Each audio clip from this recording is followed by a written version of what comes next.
Saudações, pessoal! Sejam bem-vindos ao canal Comentários Bíblicos Católicos. Viva Cristo Rei, salve Maria Imaculada e São José, seu castíssimo esposo.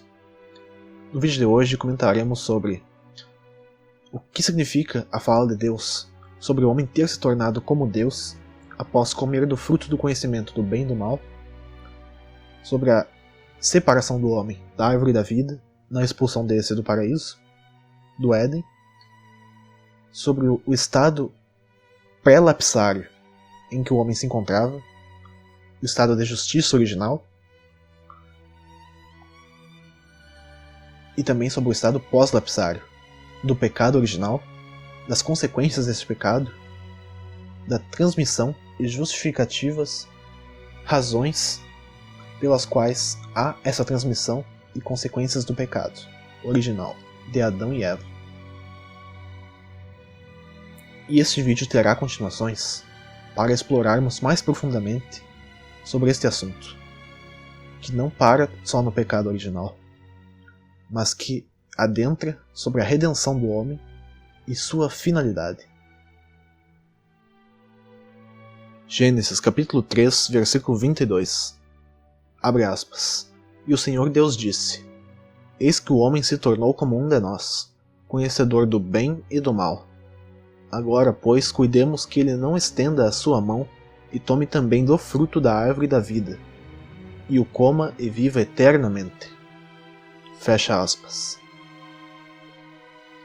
O Dr. Scott Hahn e Kurt Smith colocam de seu caderno de estudos do livro do Gênesis o seguinte: abre aspas. O homem representou o papel de um Deus ao presumir que exerce domínio sobre a ordem moral e redefine o que é bom e mal em oposição ao seu Criador. Conferir Isaías, capítulo 5, versículo 20. Fecha aspas. Eis o que diz Isaías, capítulo 5, versículo 20.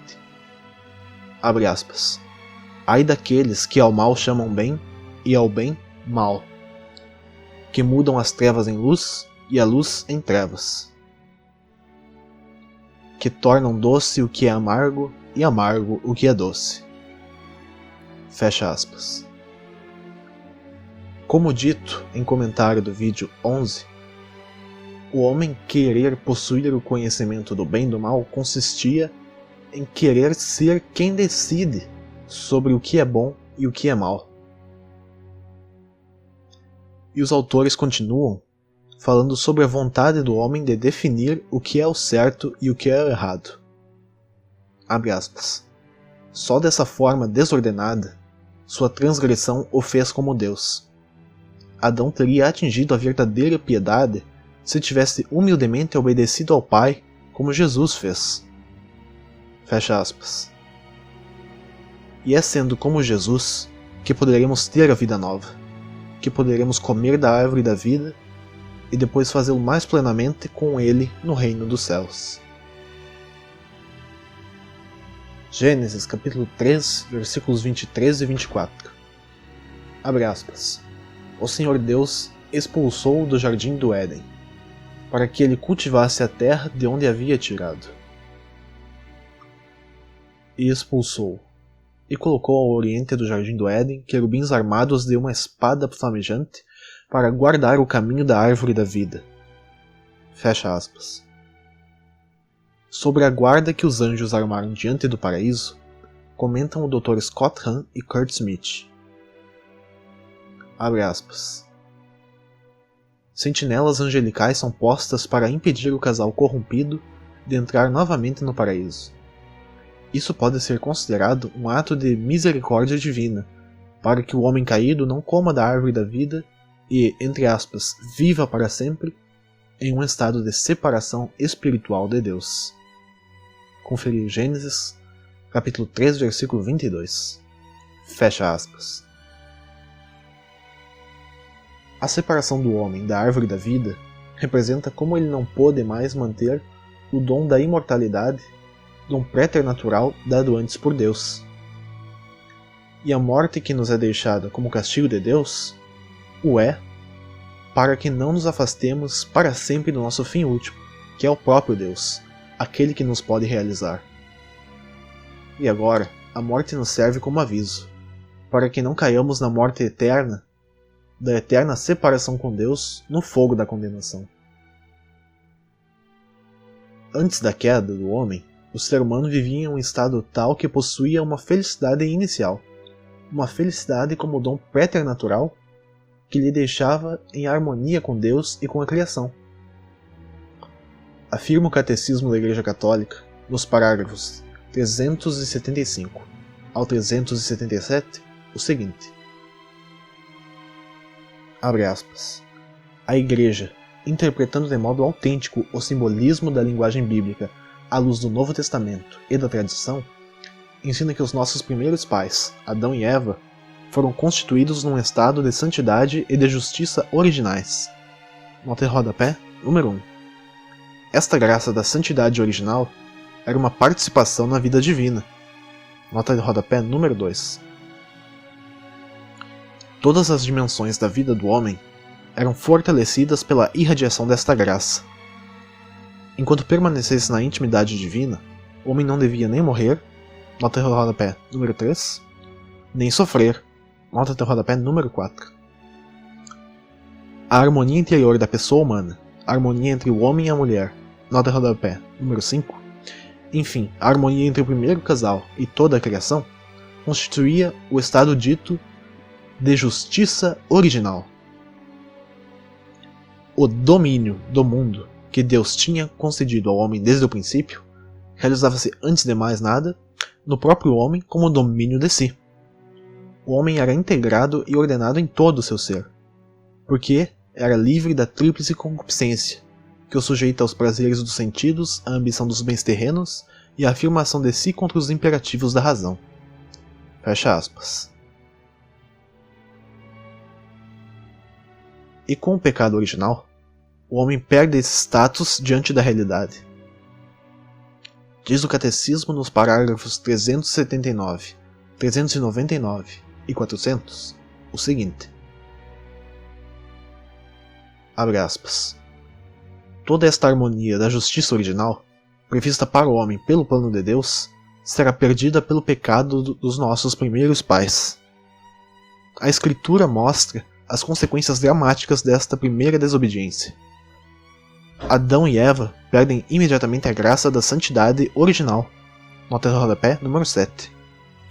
Tem medo daquele Deus, nota de rodapé número 8, de quem se fizeram uma falsa imagem, a de um Deus ciumento das suas prerrogativas.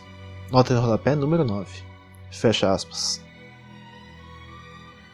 Atestamos a perda do estado de justiça original dado por Deus com São Paulo, que fala, abre aspas, com efeito, todos pecaram, e todos estão privados da glória de Deus. Fecha aspas. Romanos capítulo 3, versículo 23. Retornando ao Catecismo, abre aspas, a harmonia em que viviam, graças à justiça original, ficou destruída. O domínio das faculdades espirituais da alma sobre o corpo foi quebrado. Nota de rodapé número 10. A união do homem e da mulher ficou sujeita a tensões. Nota de rodapé número 11. As suas relações serão marcadas pela avidez e pelo domínio. Nota de rodapé número 12. A harmonia com a criação desfez-se. A criação visível tornou-se para o homem estranha e hostil. Nota de rodapé número 13. Por causa do homem, a criação ficou sujeita à servidão da corrupção. Nota de rodapé número 14. Enfim, vai concretizar-se a consequência explicitamente anunciada para o caso da desobediência. Nota de rodapé número 15. O homem voltará ao pó de que foi formado. Nota de rodapé número 16. A morte faz a sua entrada na história da humanidade. Nota de rodapé número 17. Fecha aspas. E sobre a realidade e herança do pecado original, o Catecismo nos fala nos parágrafos 402 ao 405. Abre aspas. Todos os homens estão implicados no pecado de Adão.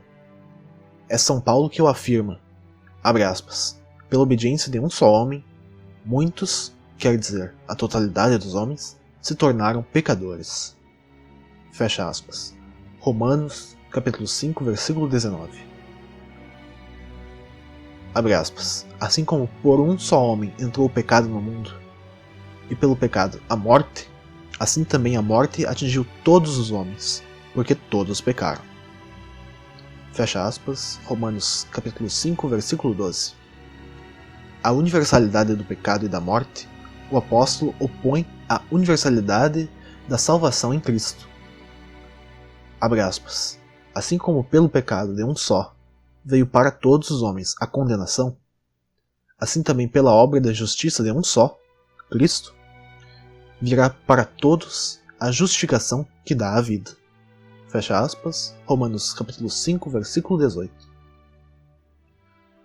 Depois de São Paulo, a Igreja sempre ensinou que a imensa miséria que oprime os homens e a sua inclinação para o mal e para a morte não se compreendem sem a ligação com o pecado de Adão e o fato dele nos ter transmitido um pecado de que todos nascemos infectados, e que é morte da alma.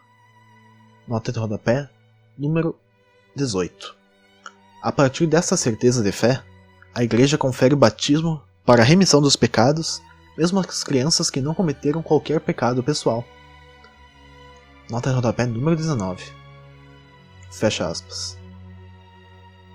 E esta doutrina do pecado original, presente nos homens, não é avessa aos dados da revelação. Pelo contrário, condiz com eles. Como já dizia o Salmo 51, no seu versículo 7. Abre aspas. Eis que nasci na culpa, minha mãe concebeu-me no pecado. Fecha aspas. Retornando ao catecismo, abre aspas. Como é que o pecado de Adão se tornou o pecado de todos os seus descendentes? Todo o gênero humano é, em Adão, sicut unum corpus unius hominis, como um só corpo de um único homem. Nota de rodapé número 20. Em virtude desta unidade do gênero humano, todos os homens estão implicados no pecado de Adão. Do mesmo modo que todos estão implicados na justificação de Cristo. Todavia, a transmissão do pecado original é um mistério que nós não podemos compreender plenamente. Mas sabemos, pela revelação, que Adão tinha recebido a santidade e a justiça originais não só para si, mas para toda a natureza humana.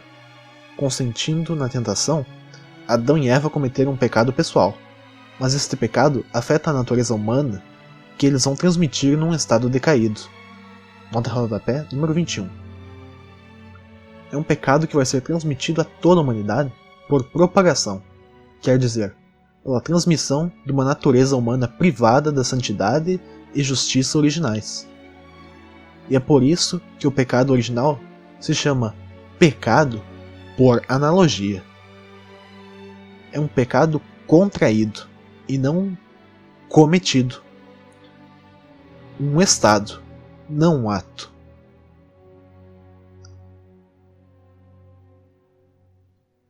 Fecha aspas. Em Adão, fora colocada por Deus toda a virtude dos homens que viriam, nele que foi o primeiro da espécie, e sua queda afeta então todos os homens. Por isso vai dizer Santo Tomás de Aquino, na Suma Teológica, na segunda seção da primeira parte, na questão 81, artigo 1º, que para entender sobre a transmissão do pecado de Adão, o pecado original, aos seus descendentes, devemos fazê-lo por via de dizer que, abre aspas, os homens nascidos de Adão podem considerar-se como um só homem por terem a mesma natureza herdada do primeiro pai. Assim também, na ordem civil, todos os homens da mesma comunidade consideram-se como quase um só corpo, e toda a comunidade como quase um homem. E também diz Porfírio, pela participação da espécie, muitos homens constituem um só homem, por onde os homens nascidos de Adão constituem como que muitos membros de um só corpo. Ora, o ato de um membro corpóreo, por exemplo, da mão, é voluntário não por vontade dela própria, mas por vontade da alma, motora primeira dos membros. Por isso, o homicídio que a mão cometer não se lhe imputará como pecado, se a considerarmos em si mesma, separada do corpo, mas se lhe imputa enquanto parte do homem, movida pelo primeiro princípio motor deste. Assim, pois, a desordem existente num determinado homem, gerado por Adão, não é voluntária por vontade daquele, mas pela deste que move, pela moção da geração, todos os que dele receberem a origem, assim como a vontade da alma move a agirem todos os membros do corpo. Por onde o pecado, assim originado do primeiro pai para a sua descendência, chama-se original, do mesmo modo que derivado da alma para os membros do corpo se chama atual. E assim como este, cometido por um membro, não é pecado desse membro, senão enquanto parte do homem, sendo por isso chamado pecado humano. Assim também, o pecado original não é pecado de uma determinada pessoa, senão na medida que esta recebeu a natureza do primeiro pai, sendo por isso chamado pecado da natureza, conforme aquilo da Escritura, Efésios, capítulo 2. Éramos por natureza filhos da ira. Fecha aspas.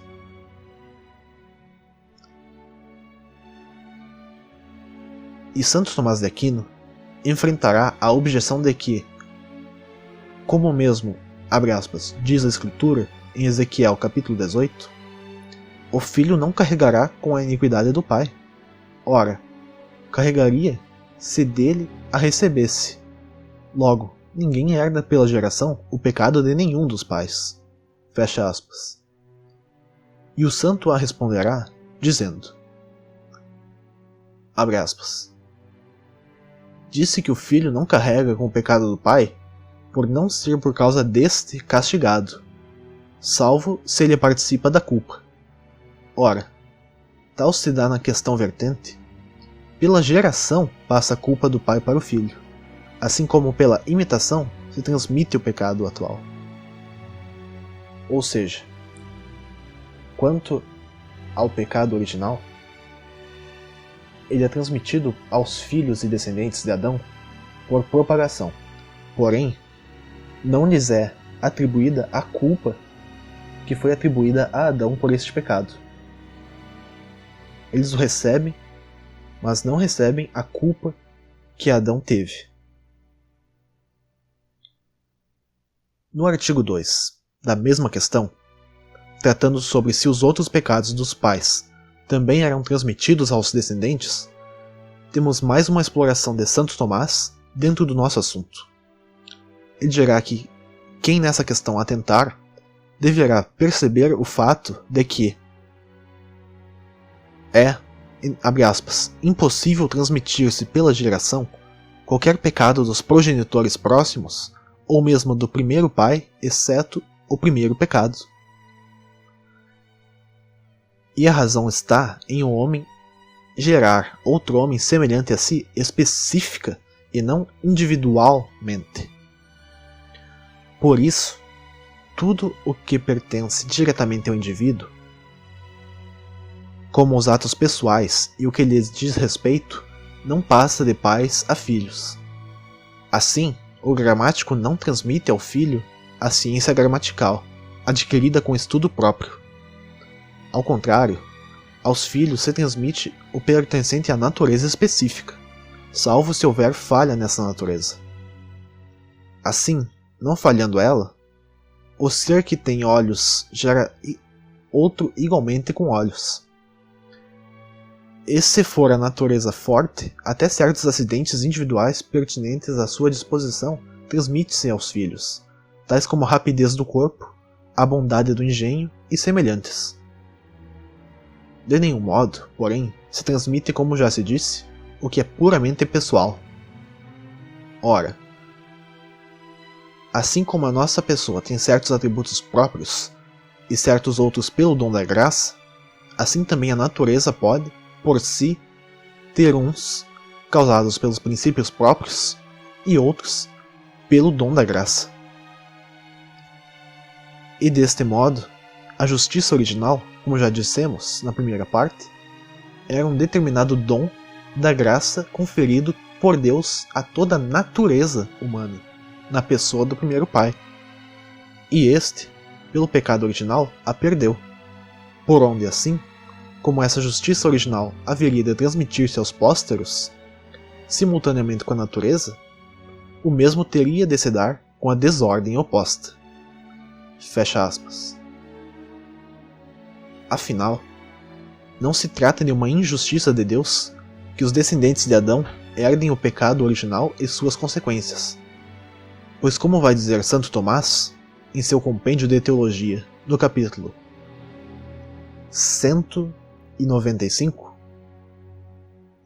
abre aspas, não é contrário à ordem da justiça que parece que Deus castigará nas crianças a culpa do primeiro pai, pois essa penalidade não era mais do que a subtração dos bens sobrenaturalmente concedidos ao homem para ser transmitido à sua posteridade. Por essa razão, esses bens não eram devidos a outros, mas na medida em que lhes foram comunicados por nosso primeiro pai. Do jeito que um rei, concedendo a um soldado um título feudal transferível aos seus herdeiros, este título não lhes passa se o soldado cometer uma falta que merece a perda do seu título, para que as crianças sejam justamente privadas de um bem pela falta de seu pai. Ou seja, o que perdemos trata-se de uma herança que viria com a obediência do nosso primeiro pai Adão. E sem essa obediência, não possuímos o direito de realmente cobrar a devolução do estado de justiça original. E por fim, a partir de Santo Tomás, iremos concluir que os outros pecados atuais, que não o pecado original, sejam do primeiro pai ou dos posteriores, não vão afetar a natureza do homem no que ela tem de próprio, mas sim só na pessoa individualmente, afetando-a apenas a inclinação para o ato pecaminoso da própria pessoa. Assim, tais outros pecados não se transmitem.